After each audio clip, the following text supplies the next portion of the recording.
And when you're out of breath, just adapt. Well, thank you all for coming, and thanks to the organizers for inviting me. It's an honor and a privilege. The ultimate happy hour for me. So, where are we? We're all familiar with the basic dichotomy between speech and language. It comes with a division of labor, where on the one hand we have, let me say, the liberal arts dimensions of the study, with linguistics leading the way, and modern linguistics focusing on grammar, on structure, the rules, and the units. And then we have the rest, the performance people interested in language use, and real-time processes. The linguistic study eliminates behavior and it eliminates time. But people working on applications and the theory of language use need to study the flesh and blood of online processing. So whether we work on applications or on theoretical work, we have gotten used to switching between an abstract linguistic representation of an utterance and its realization.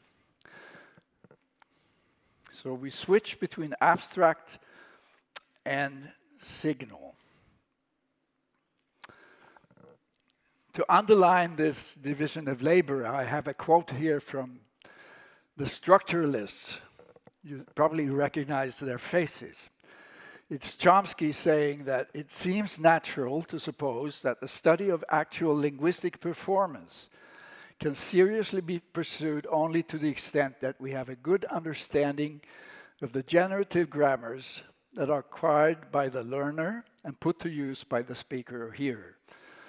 The classical Saussurean assumption of the logical priority of the study of language, langue in French, seems quite inescapable. So here's where my talk fits in today. Is there a way of escaping that dogma? So I will give you my own take, and then at the end of that presentation we could discuss why that would be desirable. So I have chosen to approach that task from a biological point of view. So let's start from scratch with evolution. So the first question is, why did we give up being apes? And the literature tells us that big things happened in Africa, East Africa, many, many millions of years ago. The climate and the geology changed drastically. We had originally a flat and hot and humid landscape, and it became more varied, more diverse, drier, and more open. And of course, there were ancestors all over the place here, and they were challenged by the new conditions. So, as always in evolution, it's a question of adapting or perhaps perishing. And so we did in many ways, and here is a graph listing our closest relatives and the date when genetic data seems to indicate that we separated from the chimpanzees and the bonobos. That's 6 million years ago. And we changed a lot. And interestingly, the apes did not change so much.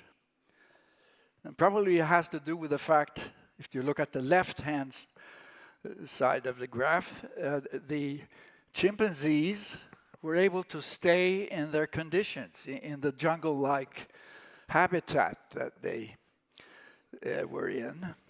So stable conditions, less change. Whereas the proto-hominins, those who had ended up in East Africa and where these geologic and climatic changes happened, they changed a lot. So I'm sure you have read, where are we now? Okay. Did I skip something here? Excuse me.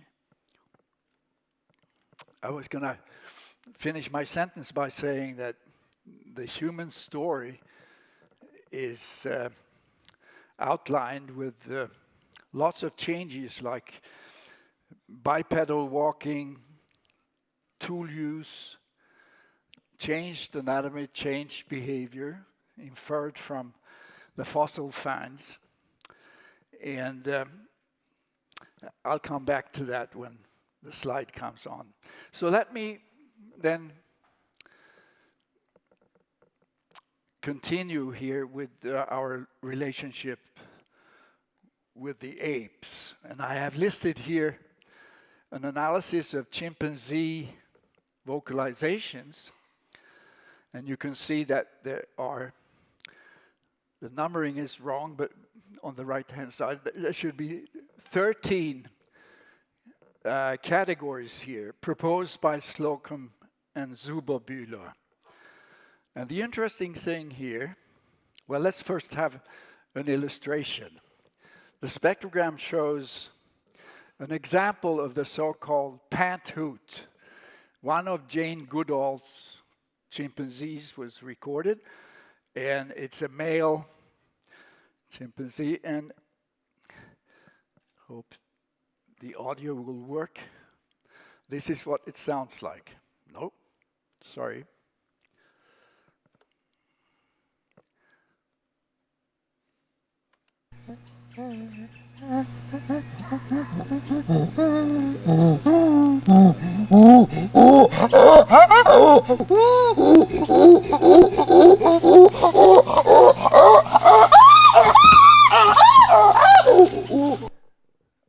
The male chimpanzee, alternating inhalation and expiration, and then there's a bark or a scream, which is sort of the climax. This is sort of a habitat signal.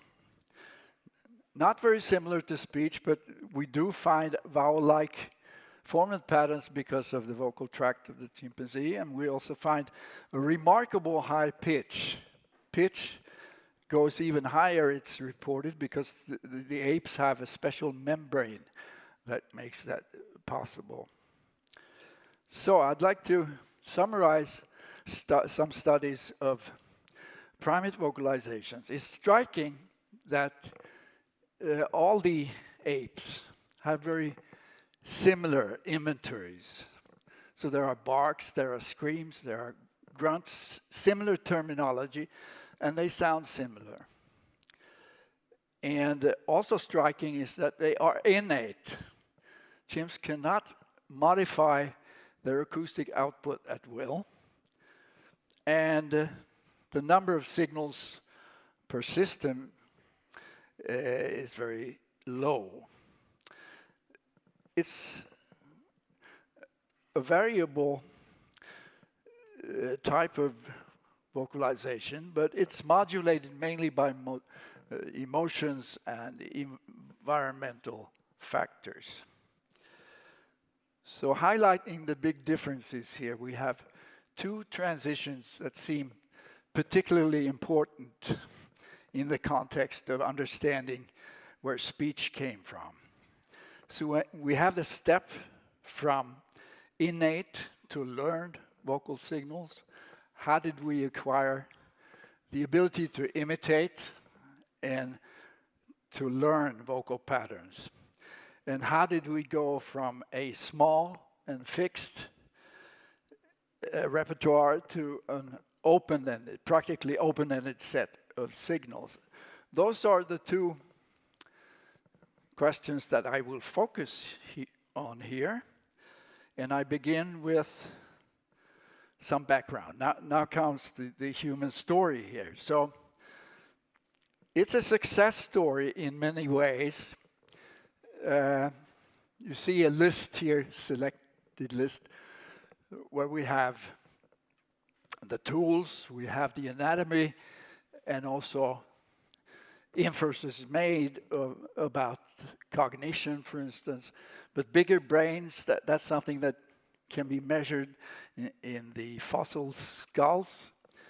So this is all very remarkable, big changes, whereas the apes have stayed more stable in that respect. So this comes at a price, according to one of the authorities on this topic, Rick Potts. He points out that these individuals were physically defenseless in their new more open habitat. Were dangerous carnivores looking hungry, and they had to come up with techniques for defending themselves. And how did they do that? They did it in many ways, but Potts suggests that natural selection must have favored improved multimodal communication, including facial, gestural, and whole body movements, and vocal signaling. So, on the theme of cooperation, we also have some interesting ideas proposed by Michael Tomasello. He argues that new skills, new cognitive skills, evolved simply by amplification of skills already present in the apes. So if we look at the left column of the table, apes are able to follow gaze, and they are able to play Machiavellian games, social manipulation, and they hunt together, but it's sort of an individualistic enterprise for them. It's sort of what's in it for me. So the more the merrier, but they don't have any coordinated activity, no plan. And they can also learn from each other. So if we look at these four dimensions of cognition, Tomasello finds that he can trace continuity to human skills. So gaze following develops into joint attention, sort of establishing common ground, sharing a psychological state. And social manipulation gets more mutual. You cooperate and you communicate. And humans hunt, but they have a plan and they sort of interact. And they also teach each other. So we go from the chimpanzee, who is competitive and what's in it for me kind of approach, whereas humans show lots of mutuality, taking each other's point of view and that sort of stuff. They are able to share intentions. And Tomasello suggests that this was a hotbed on the road to language. So they survived and they were able to forage and find new food and perhaps better food. And according to Rangham, this diet question may have been one of the factors that led to a bigger brain. This diagram goes from 4 million years on the right to present, and you see different species here. Afarensis is the green guy to the right, whose brain volume was comparable to that of a modern chimpanzee. From that moment, 3 million years ago, we have a steady rise, and particularly fast during the last million years. And what does that mean? More neurons. Well, there have been lesion studies of apes or monkeys showing that if you destroy the cortex of the animal is still able to vocalize normally. And this sort of study indicates that vocalization, innate vocalization, is controlled by the midbrain, and from there you send signals to motor neurons controlling voicing, respiration, and articulation. So what happened when there were lots of neurons added to the brain, some of them found their way to make a connection between the cortex and the nucleus accumbens that controls phonation. So this diagram, exactly the same as the previous one, except for the red line, direct connection between cortex and the motor neurons. That's where we are now. And that is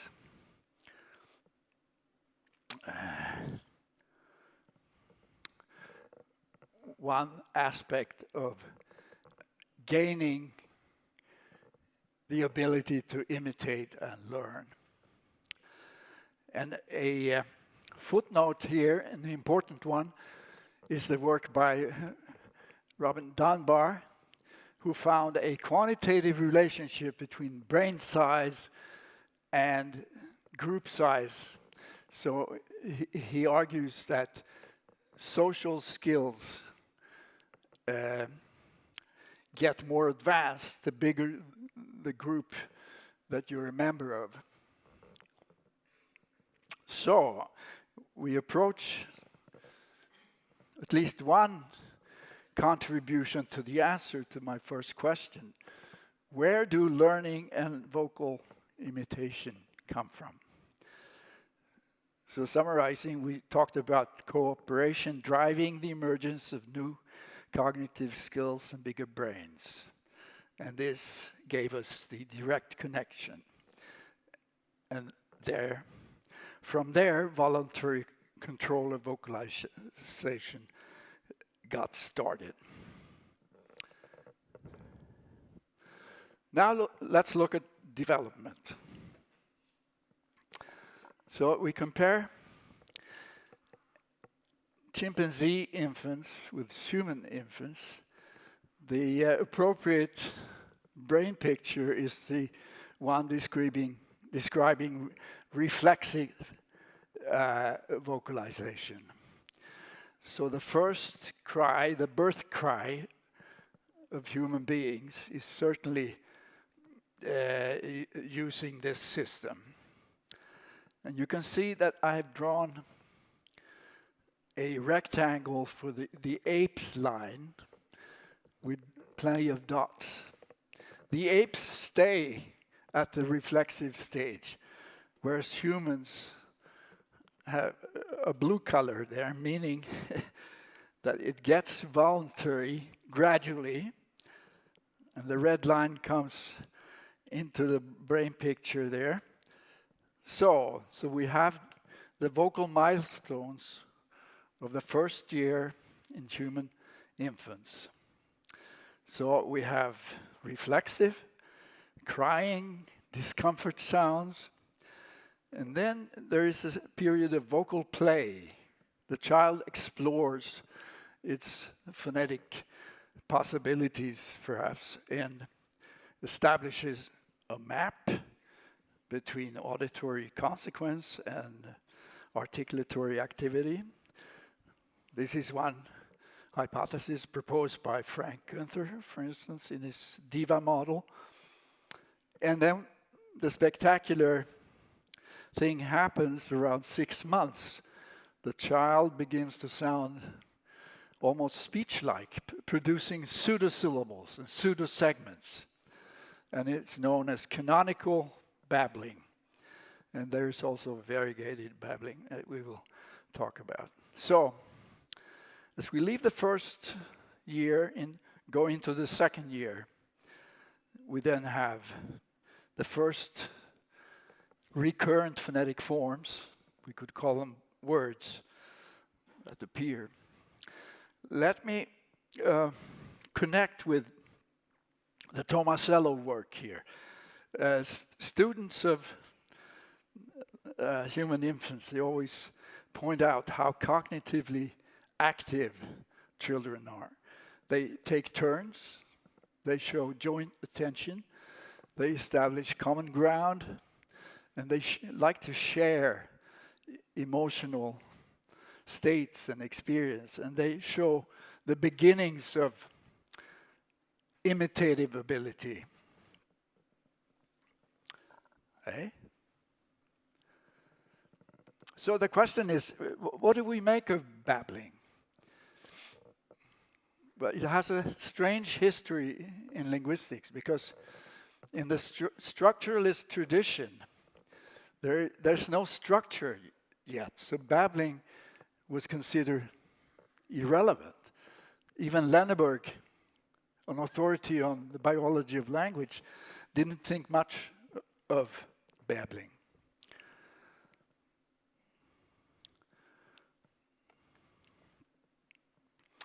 So I added this slide that summarizes a path towards the adult words. It can be described as a series of approximations of the target. So gradually, the child is getting closer to adult targets. There are two examples here, baby and all gone. And eventually, the child gets it. But if we think of the number of words that an average adult person masters, it's in the 60,000s or something like that. And is it really reasonable that we learn only by imitation? I think it's unrealistic to believe that. So I have been looking for other paths to the adult language. And of course, the possibility is that there's something easy about babbling. It appears because it's easy. And then you ask, what do you mean by easy? Well, I will try to explain. So we go back to basic physiology. There is something known as central pattern generators.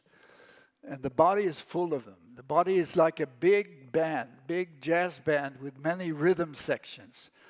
And the rhythm is provided by these CPGs. It's found in alternating motions like breathing, sucking, chewing, and walking.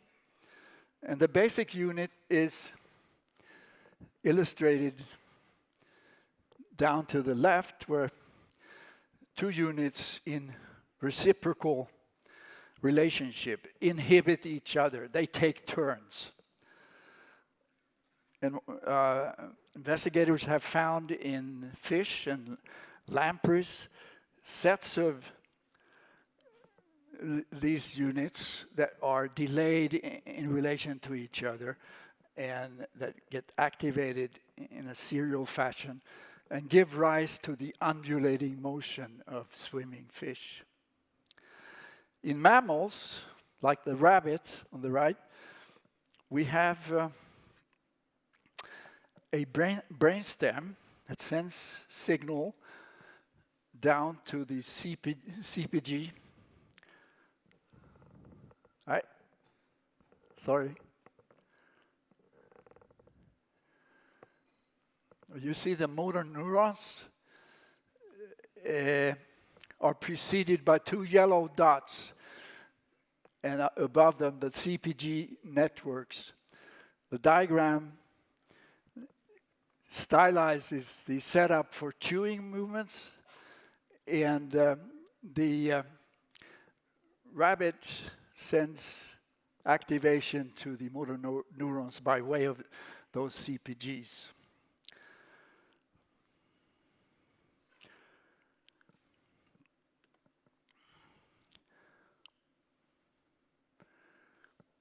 This is a video of a fetus, 18 weeks old. And what I want you to look at, particularly, is the mouth region. We can play it a couple of times. But the baby moves its hand up to his mouth, and let's see what happens.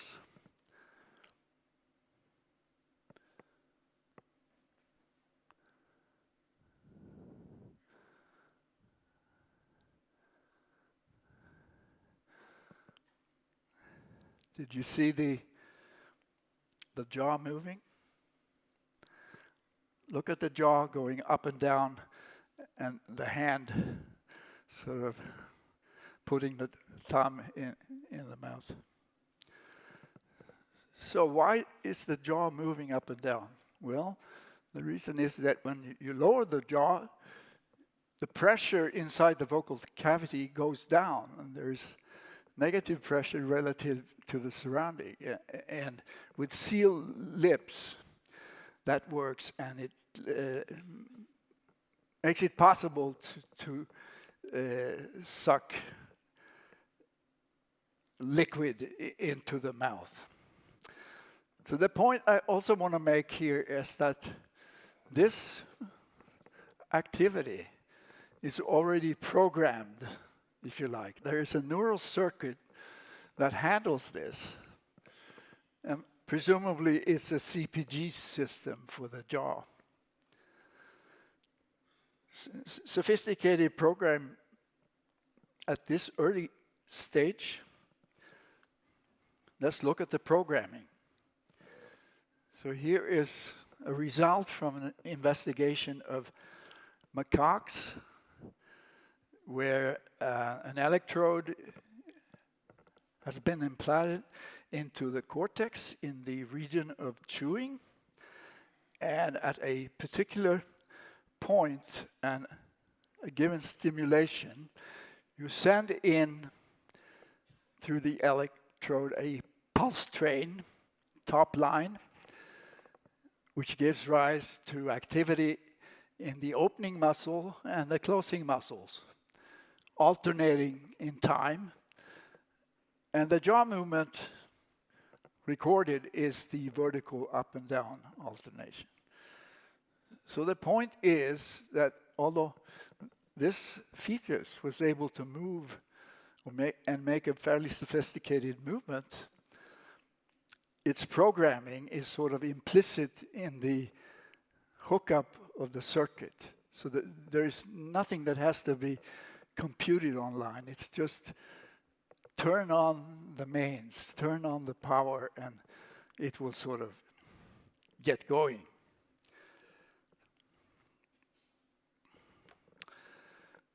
Well, suppose that we look at the canonical babble of human infants. On the left, you have a spectrogram from a child doing canonical babbling and a stylized representation of his jaw movement. So the Stevens theory of the quantal theory explains why we have a qualitative difference between stop gaps and vowel gaps. So it's a continuous articulatory movement, but the acoustic mapping is quantal. So are these segments deliberate? No, they are fortuitous, of course. They happen to occur. Let's call them pseudo-segments.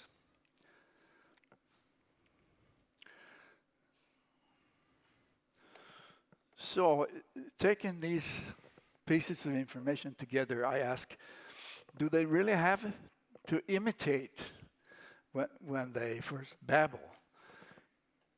Perhaps they just imitate the speaking, the act of speaking. They do something similar to what their environment does. So my idea is that babbling is a sort of least action alternative. It's indeed easy. It's sort of at hand. It's available. There is a mechanism, the CPG system, and there is minimal programming in the sense of all you need is a steady drive, and it conveniently matches the input. So the child says, "Gee, I sound just like mom and dad."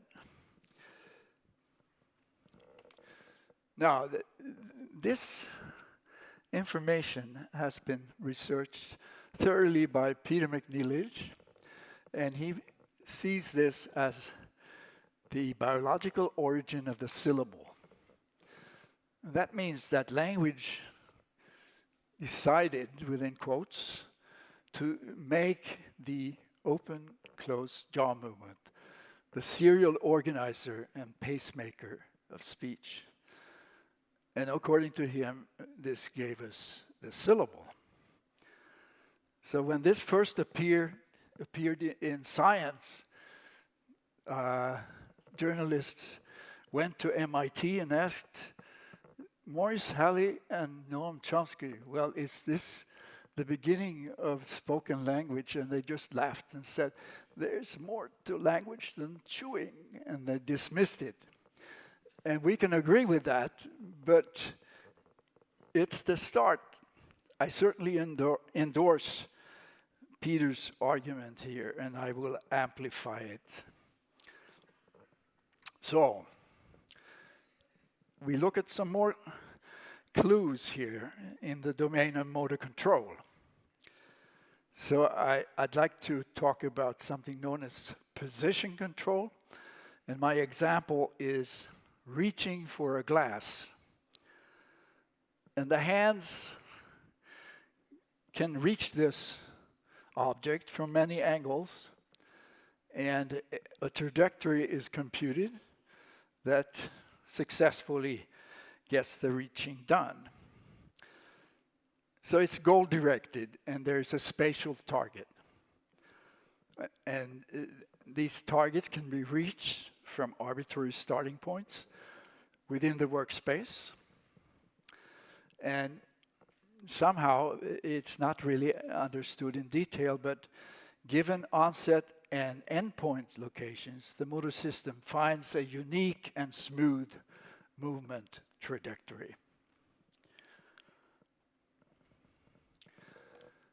And this movement from initial position to the goal is characterized by motor equivalence. In other words, obstacles can be avoided, reaching is compensatory. This is a general feature of motor systems. Now, walking can also be seen as a form of reaching. So here is some illustrations of a behavior called precision walking. See the boy trying to avoid getting wet, and the leopard doing the same, and the man in the rain doing the same. So it's assumed that the basic walking is under CPG, oscillatory control. But during the step cycle, a discrete command, spatial reaching command, can be superimposed and place the foot in the desired position. Precision walking. And from precision walking to precision talking, I mean it as more than a pun. So here's a cat having to bridge that gap, looks at the white sheet in front of it, and places the left forepaw at that intended spot. So it's step cycle, CPG, plus discrete targeting. What does this have to do with speech? So many years ago, I did a study of vowel reduction, and I concluded that the data were well described by a duration-dependent undershoot model, a target model of speech production. But before we talk experimental phonetics, we have, of course, the IPA system. So if you think about the labels here, this is the place, manner versus place matrix. You can think of these articulations as basic positions. We have the target model of Sven Öhman. He published a classic paper in 1967, numerical model of coarticulation. I could have used his formula. It contains a term which is actually the underlying target shape of the consonant. But from that target shape and the context, he was able to predict his X-ray data. And that has been replicated by later X-ray work. I also added task dynamics. You know, there is a paradigm in phonetics which is promoted by the gesturalists, arguing that the basic units of speech are dynamic gestures and not targets. And the origin of that theory is partly work by Winifred Strange, who used a silent center paradigm to demonstrate that although targets of these CVC syllables were removed, listeners had no trouble inferring what the identity of the vowel was.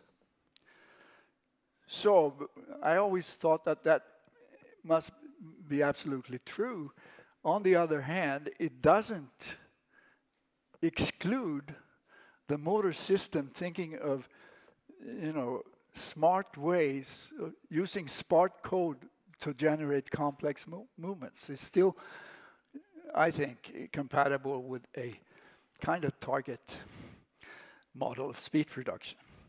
The irony here is that those of you who are good at differential equations, you probably see that that equation includes an equilibrium term at which the oscillation comes to rest, x sub 0. So basically the definition in the literature by a gesture is this formula, which is from Saltzman-Kelso paper. So that's why task dynamics is also listed here. In other words, position control is not a stranger to speech or the other way around. Now let's hook up with the babbling discussion again. So what we talk about usually is the fortuitous production of pseudo-consonants and pseudo-vowels on the left. But as soon as the kid realizes that I have some control of my articulators, and I experiment during the exploratory phase and during babbling, and I realize that I can make other sounds, and I probably make them just by chance, but at some point I intentionally decide I would like to say baba, and I would like to close my lips. So let's assume that that's when position control, a general motor strategy, is applied. And I would argue that's the beginning of phonology, or another beginning. To sum up my discussion of babbling, it looks almost as if we have a sort of theory of development here that says that the child tries the easy way, and lo and behold, there is stuff that matches the input. So the question is, are languages adapted to be more easily learned? It's as if languages said to the child, do something natural and you will find me. Well, speculation. But there is some supporting evidence which is interesting. So did you ever think about where co-articulation comes from? If you're familiar with Al Lieberman's motor theory and his special phonetic module for phoneme detection, why was that needed? Well, he said there was co-articulation messing up the signal. There was no way that you could define a phonetic category in acoustic terms. So co-articulation must be there for a reason. And to him, the reason was that evolution demanded a higher transmission rate of information. And I think that he probably got it wrong. I'd like to propose that the moment that you make the jaw, the pseudo-segments, the pseudo-syllabic structure, the moment that you make that choice to build on that, then you have co-articulation, as shown to the left. The black curves refer to articulatory consonantal gestures, and the red is a vowel gesture. And the time it takes to activate the articulator and deactivate it is rather long. So if you sum the three components here, one after the other, you get a duration that exceeds the duration of the jaw cycle, the jaw period. So here I would argue we have an example of the jaw calling the shots. I control the timing and you adapt to my cycle. Another indication that the jaw is important in phonology is the so-called sonority hierarchy, first discovered by Otto Jespersen. He had his maid join him in the garden, and he asked her to listen to him as he spoke different consonants, and he recorded her errors and correct responses at different distances. He came up with a sonority hierarchy based on auditory analysis, and that has lived on in phonology. So vowels are the most sonorous and stops the least. With the jaw as a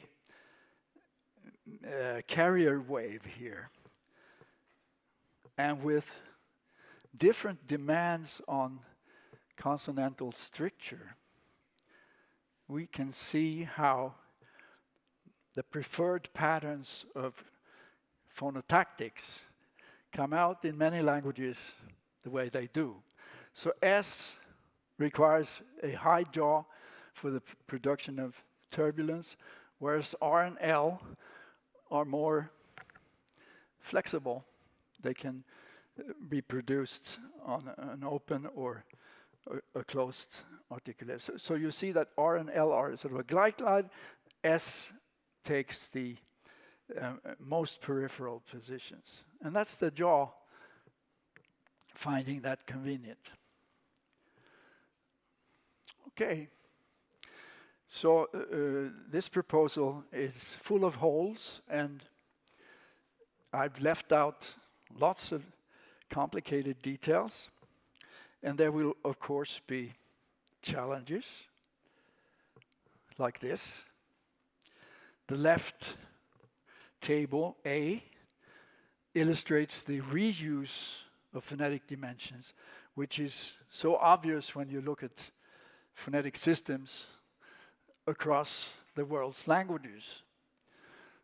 You could construct a theoretical system under B here, where every segment has a new manner or place. And B is hard to find. It probably doesn't exist. The left pattern is what is really happening in all languages. And why is that?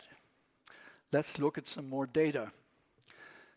This is some nasal systems, and you see the phonetic dimensions along the rows, and you see the places of articulation in the columns. So this is maximum reuse, making maximum use of the available phonetic dimensions, as John Ohala likes to say in his papers. So I come back to the fact that we learn a lot of words. As adolescents, we have many tens of thousands of root words. And George Miller, a long time ago, pointed out that this learning is extremely fast. He had some data along this curve here that allowed him to infer that the rate of learning is around 10 words per day for a young child, which is extremely fast. So is it credible that this happens using imitation only? No. I think the challenge here is to understand the mechanism behind reuse, and that will then help us explain this aspect of language structure. So a bonus of assuming that position control is part of the task specification of phonetic segments is that position control implies discreteness and invariance. The glass that I reach for is in a given spatial position, and I can reach it from any angle. And the point I want to make here is that discreteness and independence of context is exactly what you need when you start modeling reuse. So I will not pursue that, but if you I would be very happy if you took interest in that problem and started some biological modeling. I think it's important. So I've come to a summary of a story which is drastically oversimplified and speculative. And you may argue that it's too speculative. The individual threads are not so strong. I would comment on that by saying that if you have many threads, they will make a fabric. Taken together, they will be much stronger. So for what it's worth, here's my story. So we had massive cognitive growth that drove lexical inventions. Haven't said much about perception, but I take it that perceptual confusions were rejected, and as a result we have perceptual dispersion among lexical items. And as we have said, jaw movement became the organizer and the pacemaker of syllabic speech. And you may have had at the back of your mind, how did that happen? And I don't have the answer, but I have the evolutionary term for this sort of process. It's called exaptation. which means taking an old mechanism and giving it a new function. And we have, in the story, I made two such assumptions, two cases of acceptation. The other one is possession control, which was applied to the pseudo segmental babbles. And then there's, of course, the question, if you have position control, then you need a mechanism to move between the via points, between the positions. And I argue that motor equivalence is a general motor feature, which would have been which is invoked in doing transitions. And we talked about task specifications being discrete and context-free, which hooks up with the reuse issue. The question is, how do we get this tight packing of a phonetic lexicon? And this is sheer speculation, but it has some empirical basis. It's known that establishing a memory trace takes time and it costs metabolic energy. So it could lead to the rule that when storage is made, you pay only for new information, but old information is free. Then if you scale up the process, you will automatically get this reuse effect. The final point is that we have borrowed heavily here from biology, CPG, position control, motor equivalence, economy of memory, general non-speech phenomena, in principle available to apes. So why don't apes talk? And my suggestion is that cognition is in the driver's seat here. And if they had had more to talk about, they would also have had phonemes. Okay, shall we go back to the introduction, where I was talking about the switching between abstract and real-time processes? So my vision here is a unified generalist account, where we get rid of the hybrid model, the dichotomy between language and speech. And instead, we should envision an integrated theory where we have interaction between speech and language. There is no switching, there's no finding the correlate of this category, because language structure is sort of part of the behavior. It's interwoven with behavior. And I think that approach is not only needed, to some extent I have shown that it could be feasible, and I think it's significant. I wish you all many happy Eureka moments. That's it for me. Thank you.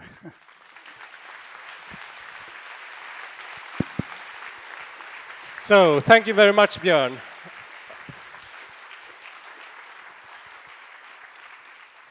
We are moving into refreshment time, but given the chaotic beginning of the session, I think I'll steal a couple of minutes if there are questions from the audience.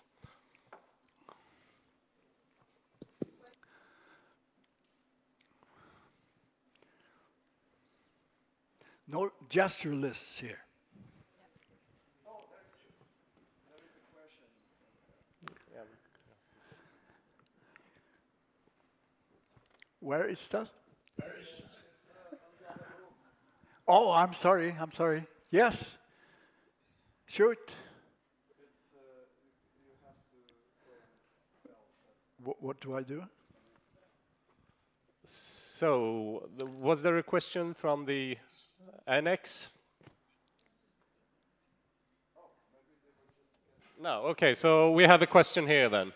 Thank you very much for a really inspiring talk. Yes. You mentioned...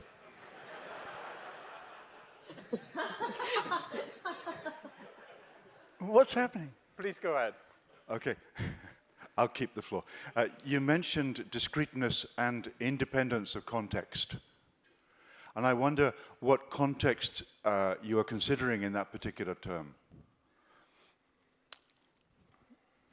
Because, Well, for example, co-articulation is very, very context dependent. of course. So I don't think that was your intention, that was your definition of context at that time. You know, having suggested that position control underlies the production of speech movements, and jaw timing forces those movements to overlap, and that's partly why we have co-articulation. Well, position control, the command, make contact against the alveolar ridge. If that's the command, you know, it's independent of whether you say ed or odo or udu, but the acoustic and the articulatory output is going to be systematically different. So it's really, Sven Öhman used to tell me that, Lindblom, the trouble with you is that you're still hung up on your Phil dissertation. You got to move on. And he was so right. I'm still on my sort of target production model here, and I'm trying to upgrade it by putting it into developmental and evolutionary context. Position control is target control. But and also I should add, do I mean that that's the end of the target story? I'm also convinced that the real target is in the sound and in the auditory percept. So we want to be intelligible, and we want to sound natural, and we want to sound like Swedes or whatever our native language is. So the ultimate target is the auditory pattern of the word or the syllable. But position control is sort of a leg up into this complexity. And much of the dynamics derives from the response characteristics of a slow, sluggish production system. So, right, and then there was a question from the annex. Hello, my question is, do you think that the new neuroimaging, all these analysis of the brain they are doing that now in the field of neurology will help your models, and how would they help if they do? Thank you. I'm not quite sure I understood all the question, but I understand that we're talking neurophonetics here and the prospects of applying the new techniques. Imaging techniques. Brain imaging. Brain imaging techniques. Yeah. So, can I give a long answer? I sort of compared the new era that we're in, the era of brain imaging, to what happened after the Second World War. There was a lot of funding to communications technology. We had visible speech, we had synthetic speech, we had computers. It was a big boost, and old-fashioned auditory impressionistic phonetics got a nudge in the direction of the natural sciences. Well, luckily, at the same time, an acoustic theory of speech production emerged. And that theory was based on first principles, Newton's law, Boyle's law, conservation of mass, and so forth, derived from things that physicists had contributed. Now, era of brain imaging. I'm not finished yet. do we have a theory of the brain which is sort of analogous to the acoustic theory of speech production? I think we need to, as we apply big data approaches and sophisticated statistical packages, we also have to be careful to think about what to expect and what the... So like, what are the units we're supposed to look for in brain imaging data? So I'm not saying that they are my units, but you should worry about that. So I think that modern speech people should earn their own units by honest work, not import them from abstract linguistics. So does anyone want to take the chance to have the very last question of the entire conference? Lovely Hi. talk, Björn. Hi, Anne. There's quite a lot of people in the world who are unable to hear.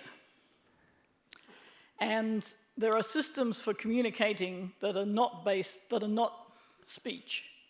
So I would give even more priority to cognition in your model and move the jaw back to, that was the thing that was the most obvious. It was the easiest thing to take, right? Most people, when they move their jaw, make a sound that they can hear.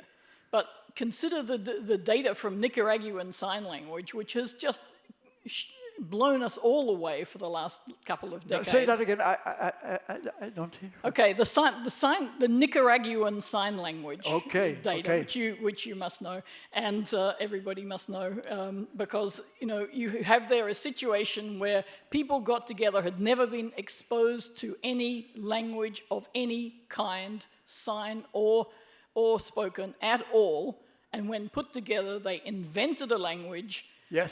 Which had so many universal characteristics of all the existing languages. Yes.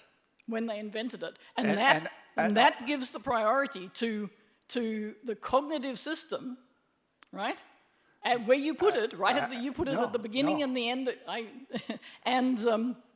And you can see in your model that the jaw is being used as the channel for creating speech simply because it's the majority option, right? Okay, yeah, I get your point. So that gives priority to a cognitive origin of language structure.